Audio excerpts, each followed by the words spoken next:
High.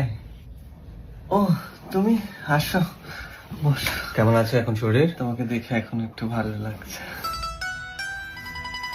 যে শরীরটা দেখেছো পুরো নেতিয়ে গেছো। তুমি কাছে আসলে তো আমি নিতেই যাই। কি গো, শরীর কেমন? ইনি কে? দাদা দাদা। ও সরি, এত সর পড়ছে না। ওইদিকে ফেলো। হ্যাঁ। হ্যাঁ, কি? আমি দাদা? আরে আমার কলেজ ফ্রেন্ড, ও আমাদের ব্যাপারে জানতে পারলে সবাইকে ফেচকে দেবে। হ্যাঁ, দাদা, আর ও আমার খুব ভালো বন্ধু। বন্ধু। বন্ধু আমি। ও, তোমার বন্ধুরা এসছে নাকি? হ্যাঁ বন্ধু, ওটা বন্ধু, এটা দাদা, সবাই। আর আপনি? ভালোই হয়েছে দাদা, আপনার সাথে দেখা হয়ে গেল। আপনার বোন তো কোনোদিন আপনাকে সাহস করে বলতে পারবে না, তাই আমিই বলছি। থাক না, পরে বলবে। আসলে আমি আর আপনার বোন একে অপরকে খুব ভালোবাসি। আমি আপনার বোনকে বিয়ে করতে চাই। আমার মাথাটা মনে হয় একটু। দাদা, আপনি কে?